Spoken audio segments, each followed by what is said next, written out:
সবাইকে স্বাগত জানাচ্ছি আমাদের ক্রিকেট ফ্রেন্ডের নিয়মিত আয়োজনে। আইপিএল চলছিল অনেক দিন ধরেই, পাশাপাশি পিএসএলটাও চলছিল। দুটো টুর্নামেন্ট চললেও বাংলাদেশের দর্শকদের খুব সম্ভবত নজরটা খুব বেশি ছিল পিএসএলের দিকে, কারণ লাহোর কালান্দার্সের হয়ে খেলছিলেন রিশাদ হোসেন, পাশাপাশি পেশোয়ার জালমির হয়ে খেলার কথা ছিল নাহিদ রানা। তিনি দলটার সঙ্গে যোগও দিয়েছিলেন, কিন্তু তিনি ম্যাচ খেলতে পারেননি, কারণ তার অভিষেকও হয়নি। কারণ ওই দলটাতে আলজারি জোসেফ কিংবা লুক উডরা খুব ভালো পারফর্ম করতে পারছিলেন। কথা হচ্ছে যে এই মৌসুমটাতে কেন আইপিএলের চেয়ে পিএসএলকে বেশি বাড়তি নজর দিয়েছেন বাংলাদেশের সমর্থক। তার একটা বড় কারণ ছিল যে আইপিএলে বাংলাদেশের যারা নাম দিয়েছিলেন 12 থেকে 13 জন ক্রিকেটার, তাদের কেউই দল পাননি। বেশ কয়েকজনের নাম মেগা নিলামে ড্রাফট ওই নিলামে উঠানো হয়েছিল, কিন্তু কোনো ফ্র্যাঞ্চাইজি আগ্রহ দেখায়নি। সেই স্বাভাবিকভাবেই ওই আইপিএলের দিকে খুব বেশি মনোযোগ ছিল না, কারণ যখন আইপিএলে কোনো একটা দলে বাংলাদেশি কোনো ক্রিকেটার থাকে, স্বাভাবিকভাবে সেই দলটার প্রতি মানুষের একটু বাড়তি নজর থাকে, ভালোবাসার ব্যাপার থাকে, সব কিছুর ব্যাপার থাকে। সো এইবার যে টুর্নামেন্টটা স্থগিত হয়ে গেল, সেই টুর্নামেন্ট স্থগিত হওয়ার পর আগামী 17 তারিখে শুরু হচ্ছে পুনরায়। এই টুর্নামেন্ট যখন শুরু হচ্ছে তখনই একটা বড় খুশির খবর, বিশেষ করে বাংলাদেশি সমর্থকদের জন্য। খবরটা হচ্ছে যে মুস্তাফিজুর রহমান নিলামে দল না পেলেও এবারের আইপিএলে খেলবেন। সেটা দিল্লি ক্যাপিটালসের হয়ে শেষ মুহূর্তে এসে, টুর্নামেন্টে যখন একেবারে বিজনেস এন্ড, একদম শেষ কয়েকটা ম্যাচ বাকি আছে, 17 বা 18টা ম্যাচ বাকি আছে টুর্নামেন্টের, সেই সময় এসে তিনি দল পেয়েছেন। অস্ট্রেলিয়ান যে ওপেনার আছেন তরুণ জ্যাক ফ্রেজার ম্যাকগার্ক, তিনি যেহেতু ভারতে আসতে রাজি হচ্ছেন না, যেহেতু যুদ্ধ পরিস্থিতি এটা তৈরি হয়েছিল, তারপরে তিনি দেশে ফিরে গেছেন, অস্ট্রেলিয়াতে ফিরে গেছেন। সেখান থেকে তিনি আর ভারতে ফিরতে চান না আপাতত এই সিরিজের জন্য। এবং স্বাভাবিকভাবেই দিল্লিকে নতুন ক্রিকেটার খুঁজতে হয়েছে, রিপ্লেসমেন্ট নেওয়ার ব্যাপার আছে, পাশাপাশি মিচেল স্টার্ক ফিরবেন কিনা সেটা নিয়েও একটা শঙ্কার ব্যাপার আছে।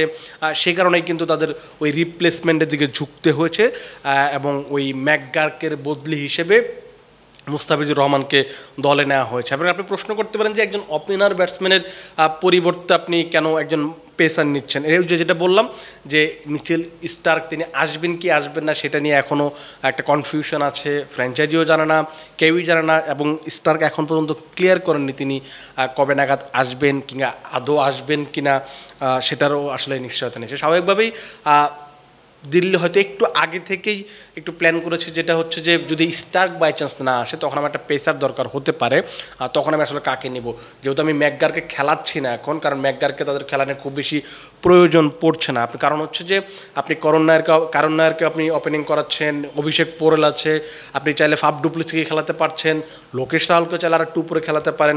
সো আপনার এখানে বেশ কয়েকটা অপশনস আছে, আপনি না চাইলেই ম্যাকগার্কে খেলানো খুব বেশি প্রয়োজন নেই। স্বাভাবিকভাবেই ওই বোলিং ইউনিটটা একটু স্ট্রং করার ব্যাপার ছিল, সেটাই তারা করেছে। দিল্লির এখনকার আসলে এই পরিস্থিতিটা কি, যে তাদের টুর্নামেন্টে আসলে টিকে থাকার সম্ভাবনা কতটুকু? এখনও তাদের 3টা ম্যাচ বাকি আছে, এখন পর্যন্ত 11টা ম্যাচ খেলেছে তারা, যেখানে তারা 13 পয়েন্ট পেয়েছে। এবং নেট রান রেট যদি আপনি খেয়াল করেন, নেট রান রেটটা ভালো, একেবারে খারাপ না, +0.362।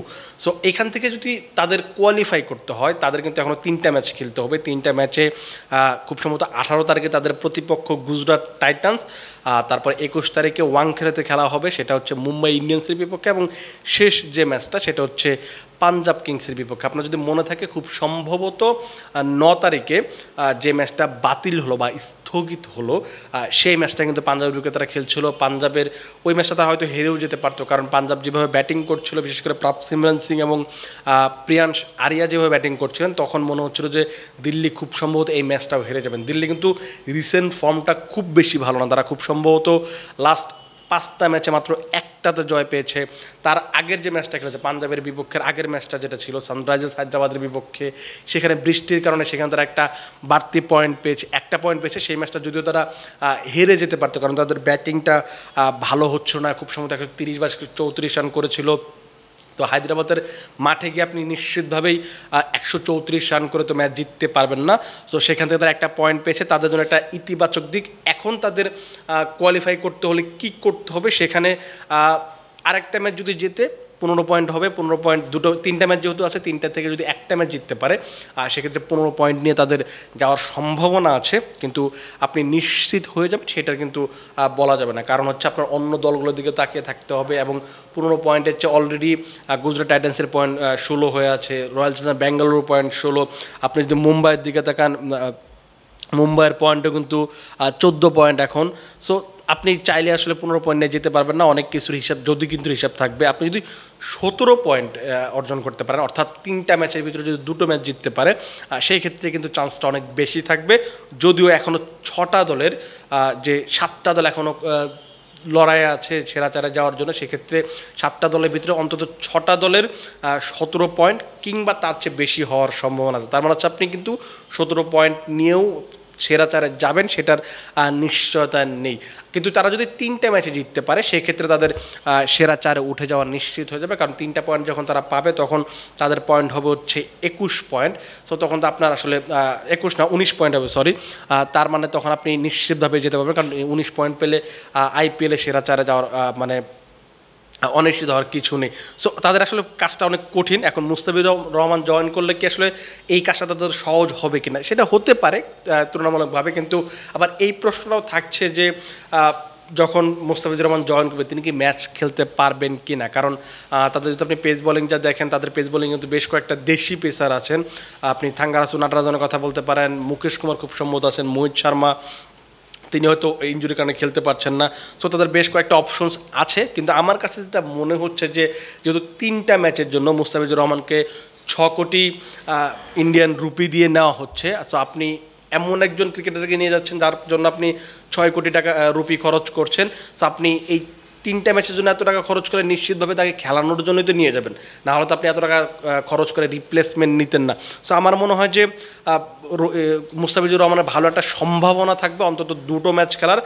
সেক্ষেত্রে হয়তো তিনি যদি 2টো ম্যাচে ভালো করতে পারেন তাহলে কি তিনি পরের মৌসুমেও দিল্লির হয়ে খেলবেন, এরকম একটা প্রশ্ন আপনার মাঝে আসতে পারে। আমার কাছে যে উত্তরটা এখনও আছে সেটা হচ্ছে যে না, তিনি দিল্লির হয়ে পরের মৌসুম খেলবেন সেটা নিশ্চিত করে বলা যাবে না। কারণ এখনকার যে রিপ্লেসমেন্ট রুলটা, যেটা হচ্ছে টেম্পোরারি রিপ্লেসমেন্ট রুলস দেওয়া হয়েছে, যে আপনি শুধুমাত্র এই টুর্নামেন্টের শেষ অংশের জন্য ক্রিকেটার নিতে পারবেন, তাদেরকে আপনি পরের মৌসুমে রিটেনও করতে পারবেন না বা কিছুই করতে পারবেন না। তবে সেক্ষেত্রে যে জিনিসটা হবে যে মুস্তাফিজুর রহমান যদি এইখানে 2টো ম্যাচ বা 3টা ম্যাচ খেলার সুযোগ পায়, ধরুন 3টা ম্যাচ খেলে মুস্তাফিজুর রহমান 5টা 6টা 7টা উইকেট পেয়ে গেল, সেক্ষেত্রে কী হবে, দিল্লির পরের মৌসুমে যে নিলামটা থাকবে সেখানে তাদের আলাদা নজর থাকবে মুস্তাফিজুর রহমানের প্রতি। এবং এই দলটার হয়ে যদি তিনি এর আগেও 2 বছর খেলেছেন, খুব সম্ভবত 22-23-এ এই দলটার হয়ে খেলেছেন, সেখানে তাদের হয়ে 9টা উইকেট নেওয়া আছে। সো তিনি যদি এরকম ভালো বোলিং করতে পারেন, এবার যেমন মেগা নিলাম থেকে তিনি দল পাননি, সেক্ষেত্রে আগামী মৌসুমে যে মিনি নিলামটা হবে সেক্ষেত্রে তারা কিন্তু দিল্লি কিন্তু মুস্তাফিজুর রহমানের জন্য ছুটতে পারে, সেই সম্ভাবনাটা থাকবে। সো মুস্তাফিজুর রহমানের একটা বড় চ্যালেঞ্জ থাকবে যে এই 2টো বা 3টে ম্যাচে যদি সুযোগ পায় পারফর্ম করতে হবে, যাতে করে তিনি পরের মৌসুমে আইপিএলে নিজের স্পটটা যদি কনফার্ম করতে চান, সেক্ষেত্রে এই 3টা ম্যাচে তার ভালো করার আসলে বিকল্প নেই।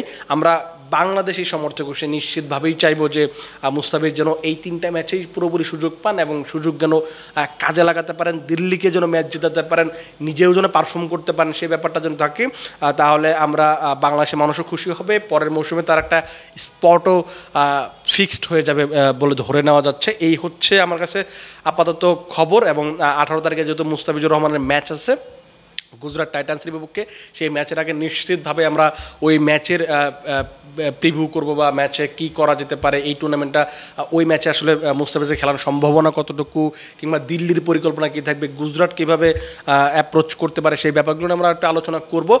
আপাতত আপনারা ভালো থাকুন, সুস্থ থাকুন এবং ক্রিক ফ্রেঞ্জির সঙ্গে থাকুন।